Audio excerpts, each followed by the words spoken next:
What happens when the roar in your heart becomes a whisper?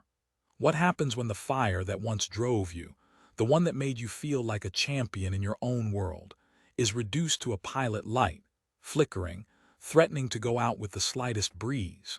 You know the feeling. It's the dull ache of a promise you made to yourself that you never kept. It's the ghost of the person you were supposed to become, haunting the hallways of your mind, a silent testament to a potential that feels like it's curdling inside you. You wake up and the first thing you feel isn't energy, it isn't purpose.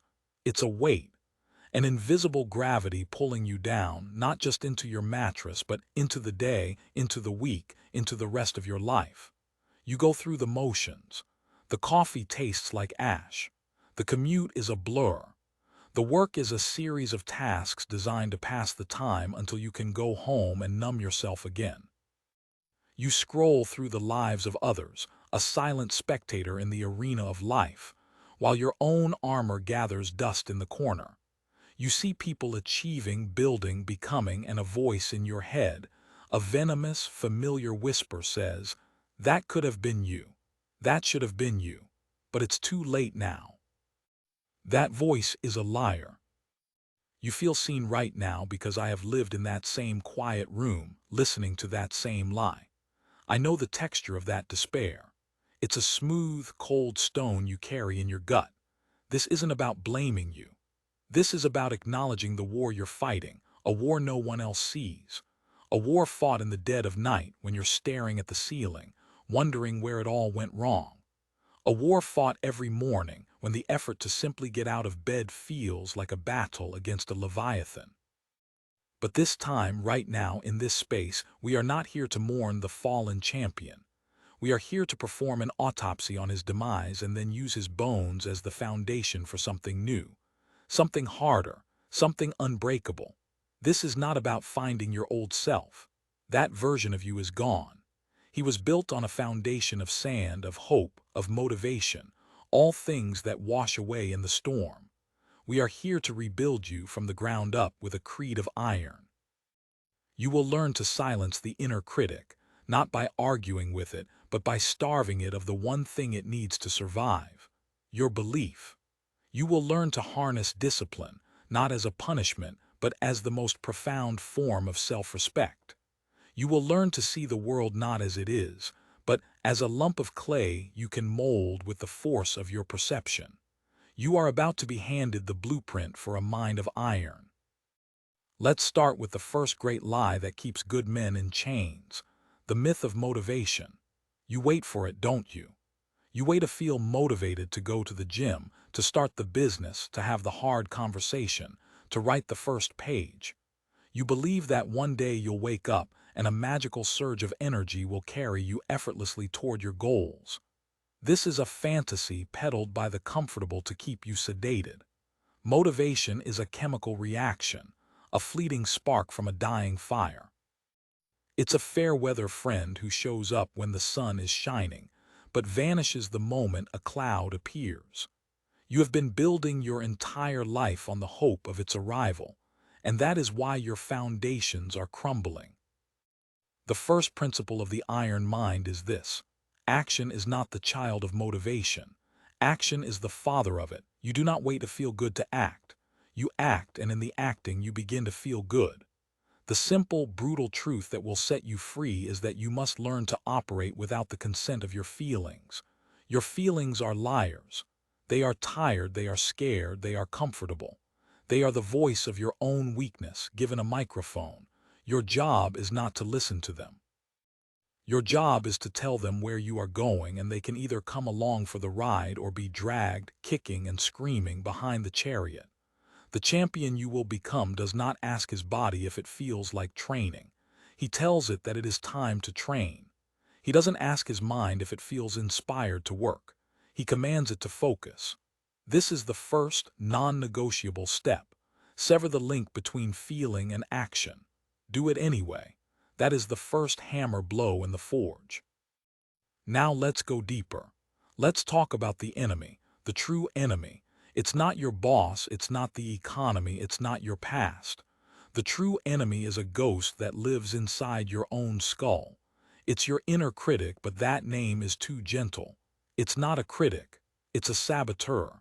It's a terrorist who has taken up residence in the command center of your mind. It knows all your weaknesses. It has a recording of every failure, every embarrassment, every moment of shame you've ever experienced, and it plays them on a loop. Its primary weapon is the future. It tortures you with what if. What if I fail? What if they laugh at me? What if I lose everything? What if I'm not good enough? It creates 1,000 imaginary apocalypses to keep you paralyzed in the present. It paints such a vivid picture of potential pain that you choose the guaranteed, dull pain of mediocrity instead. You choose the known cage over the frightening uncertainty of the open sky.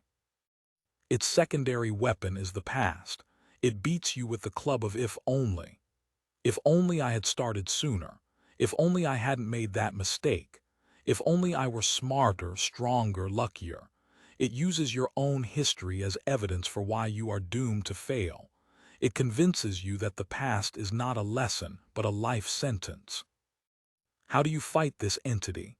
You don't. You cannot out-argue it. You cannot reason with it. It uses your own logic against you. Trying to fight it is like wrestling with a shadow. You only exhaust yourself. The way you defeat the saboteur is by making it irrelevant. You defund it. You cut off its supply lines, and its primary supply is your attention. The saboteur is like a heckler in a crowd. It only has power if the performer on stage, that's you, stops the show to acknowledge it. The moment you turn your focus to it, it wins. The moment you engage, you've lost. The iron mind learns the art of strategic ignorance. You hear the voice of doubt, the whisper of fear. You acknowledge its presence calmly as you might acknowledge a passing cloud. You nod at it.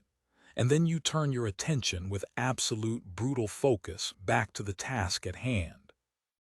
The task is the only thing that is real. The hammer in your hand is real. The weight on the bar is real. The blank page is real. The voice is just noise, an echo from a tomb. Every time you choose to focus on the action instead of the voice, you weaken it. Every time you do the thing it told you not to do, you starve it. You are not trying to create a silent mind. That is a fool's errand. You are creating a mind where the voice of your own sovereign will is louder than the voice of your fear. You are turning up the volume on your intention so high that the whispers of the saboteur become background static. This is not a one-time battle. This is a daily practice. It is the spiritual warfare of the modern man, fought on the battlefield of your own consciousness. Every sunrise is a new call to arms. Let us speak of the forge. Where is this mind of iron built? It is built in the furnace of discomfort. Comfort is the drug of the masses. It is the enemy of growth, the assassin of potential. The modern world is engineered to eliminate every possible friction from your life. Food delivered to your door. Entertainment beamed into your eyes on demand. A climate-controlled existence where you never have to be too hot or too cold. This relentless pursuit of comfort has made us soft. Mentally, physically, spiritually soft. The fallen champion became a victim of comfort. He chose the easy path, the soft chair, the predictable outcome. The champion you are becoming must actively, deliberately, seek out discomfort. He must become an amateur of hardship. This is not about self-flagellation or pointless suffering. This is about strategic inoculation.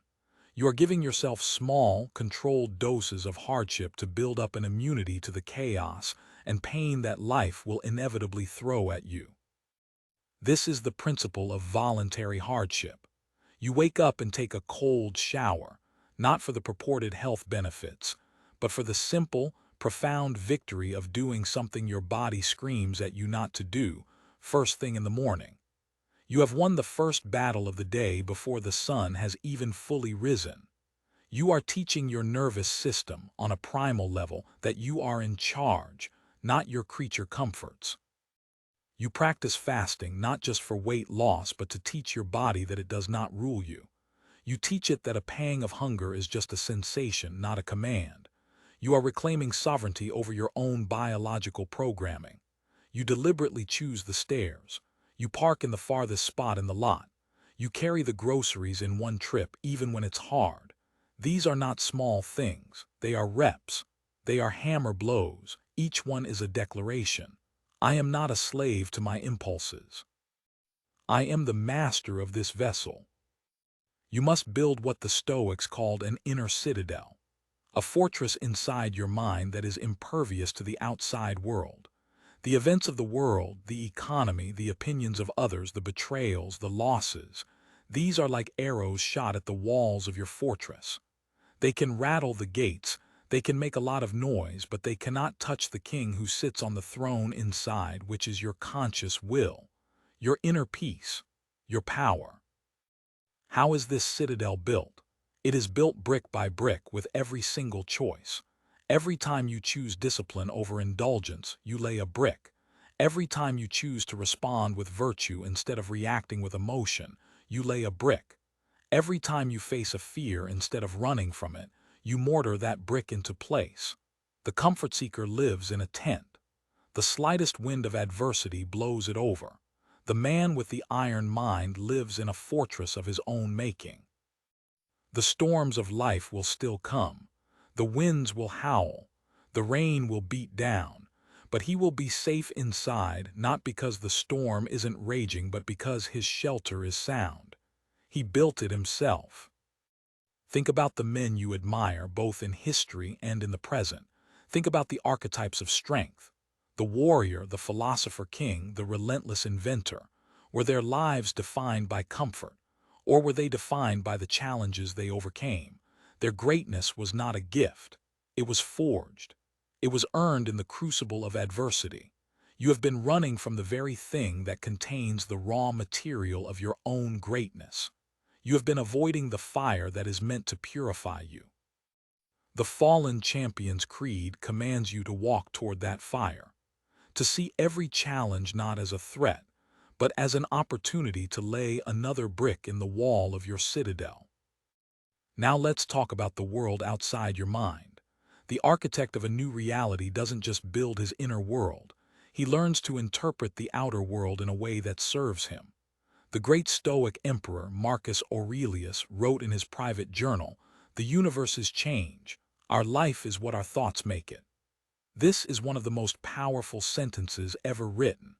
It is the key to unlocking a power so profound it feels like magic.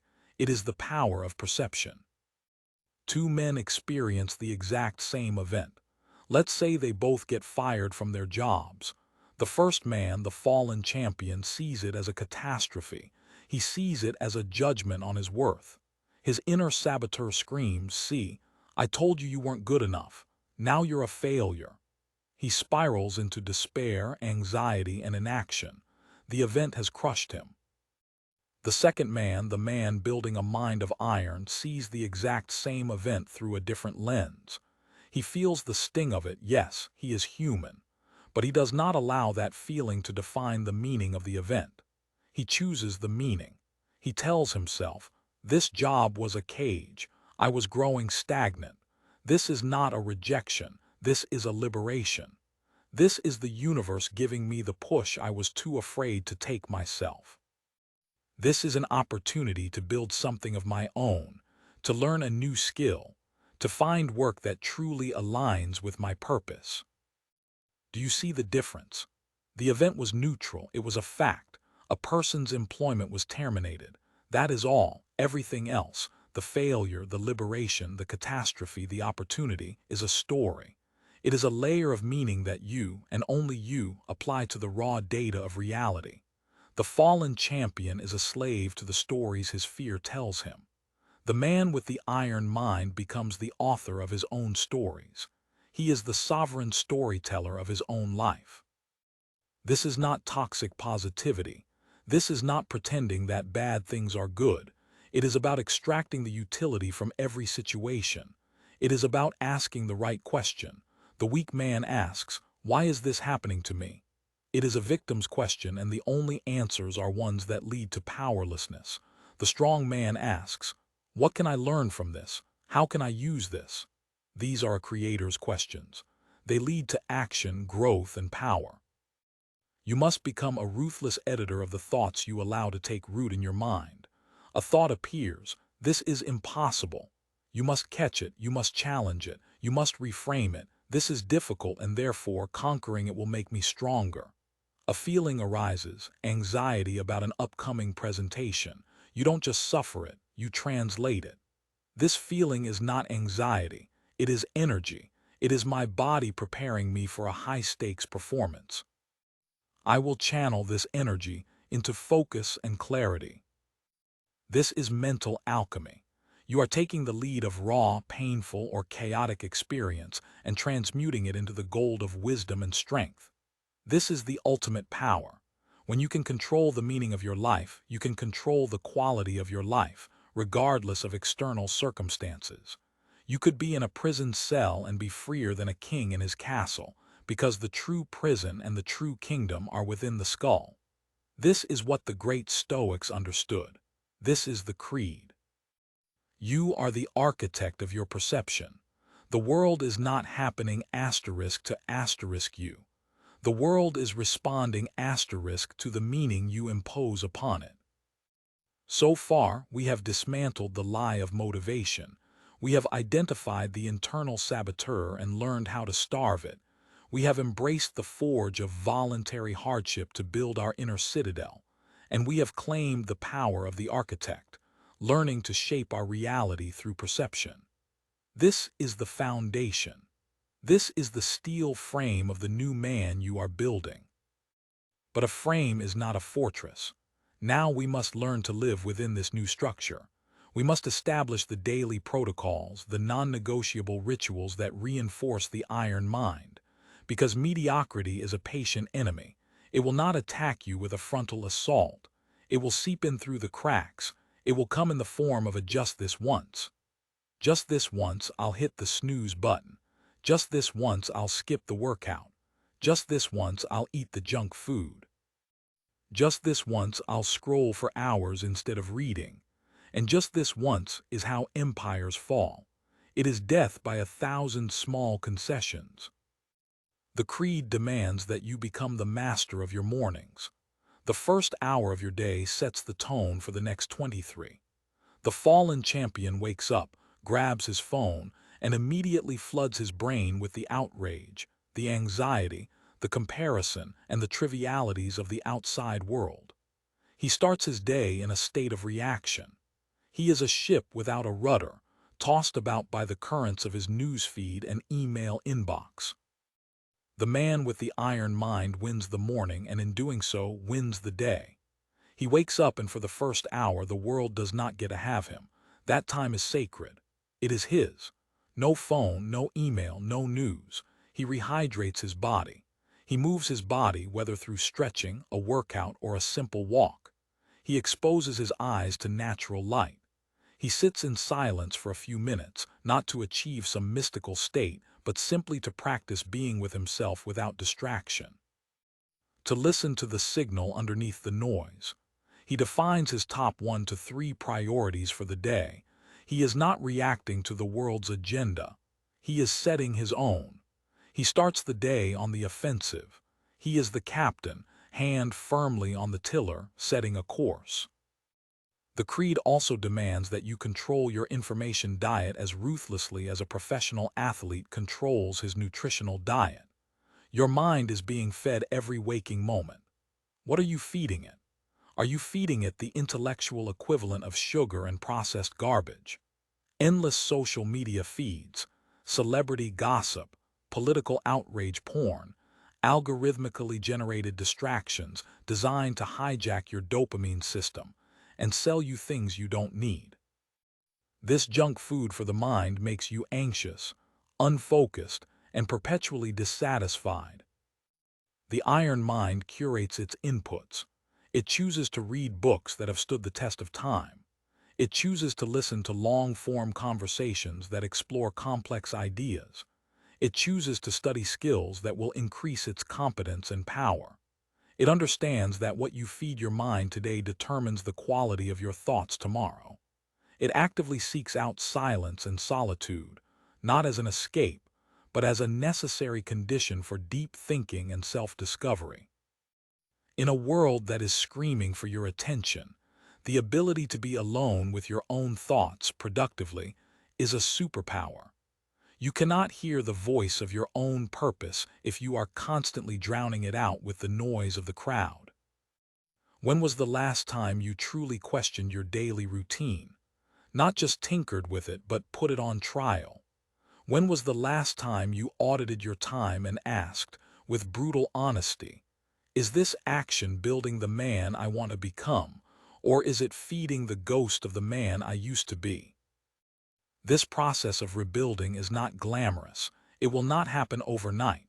There will be days when you fall back into old patterns.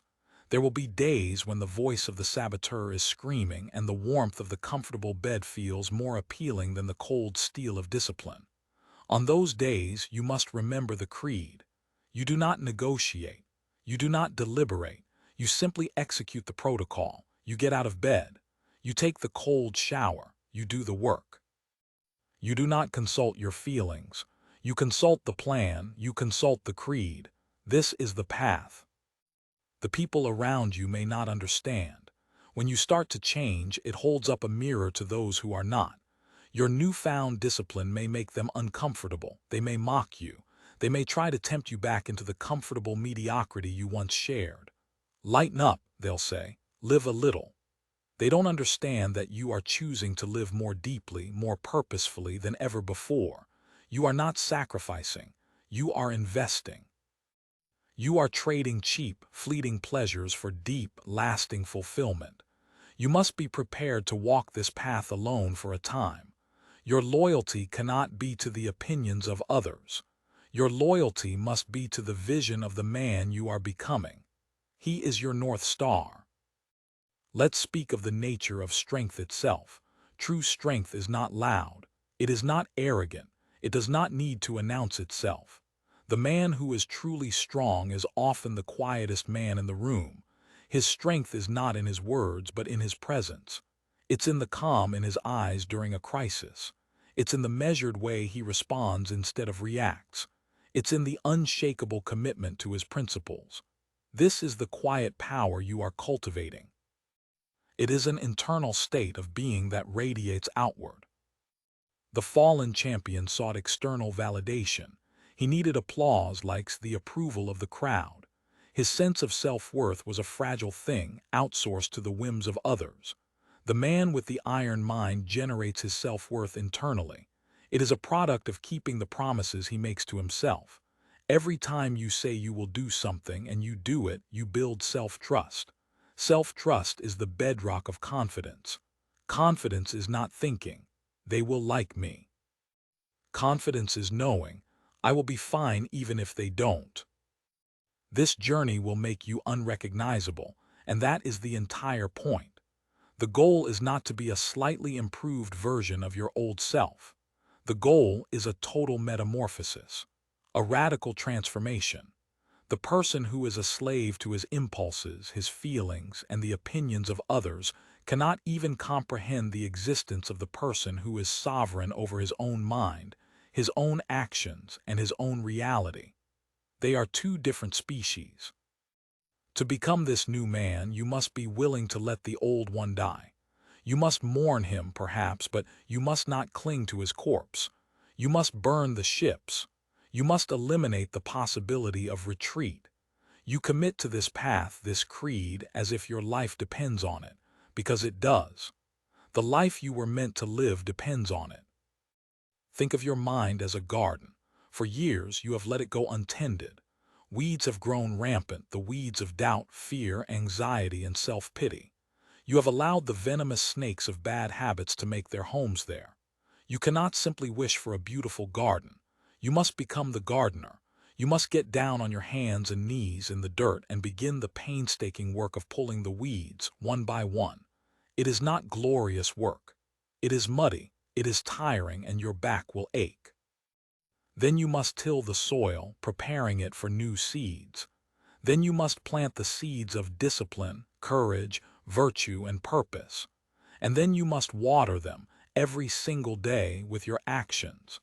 and you must guard the garden ferociously against the return of the weeds. Over time, something remarkable will happen. The garden will begin to flourish. It will become a place of order, beauty, and strength. It will become a source of nourishment not just for you, but for everyone who enters your life. This is the work. This is the creed. The daily, unglamorous, essential work of tending the garden of your mind. Let's revisit the saboteur, that ghost in your machine. As you grow stronger, it will change its tactics. It sees that the frontal assaults of "you can't do it" are no longer working, so it will get more subtle. It will try to convince you that you've done enough. "Look how far you've come," it will whisper. "You deserve a break. You can relax now." This is perhaps its most dangerous tactic. It tempts you with the poison of complacency. The moment you believe you have arrived is the moment you begin to decline.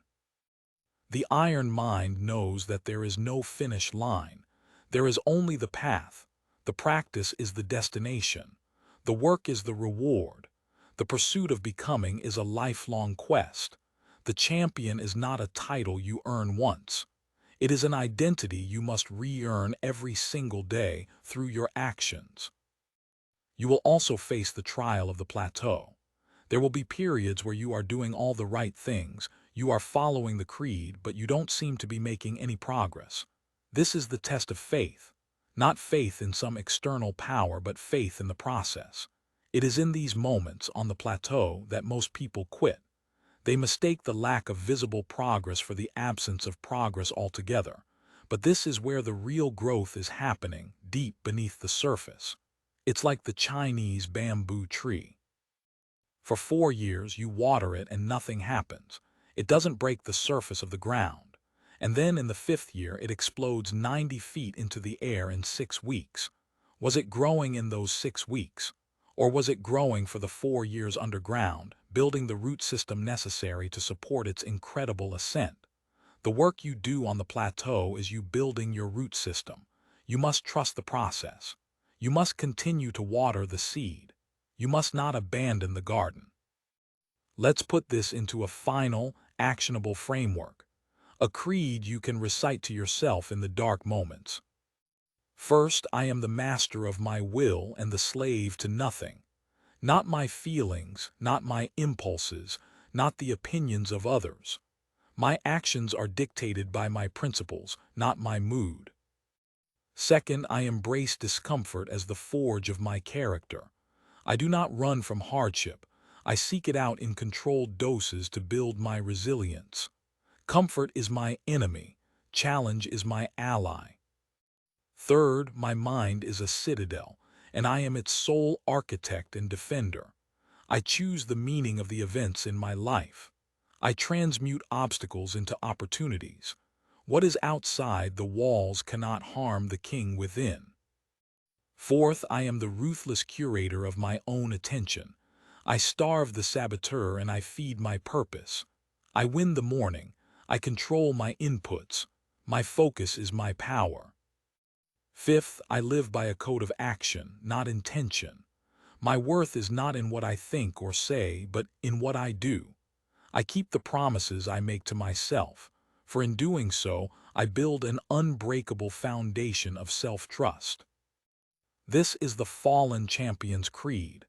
It is not a set of gentle suggestions. It is a battle standard. It is a declaration of war against mediocrity, against your own weakness, against the ghost of who you used to be. It is the blueprint for rebuilding not just your mind, but your entire existence. The path forward will not be easy. It is the path of most resistance. But it is the only path that leads to the life you know, in your heart of hearts, you were meant to live. A life of power, purpose, and peace. A life where you are not the victim of your circumstances, but the master of your soul. The choice is yours. It always has been. You can continue to live in the quiet despair of the fallen champion, haunted by what could have been. You can keep listening to the lies of the saboteur and the siren song of comfort. Or you can stand up, right now, dust yourself off and begin the work. You can pick up the first brick. You can strike the first blow with a hammer. You can decide that the old you died today, and the new you, the one with the mind of iron, was born. Look in the mirror tonight. The person you see is a culmination of past choices. The person you see tomorrow morning when you wake up can be the start of something entirely new. It all hinges on a single decision, followed by a single action. What will that action be? And when you look in that mirror a year from now, who will be looking back at you?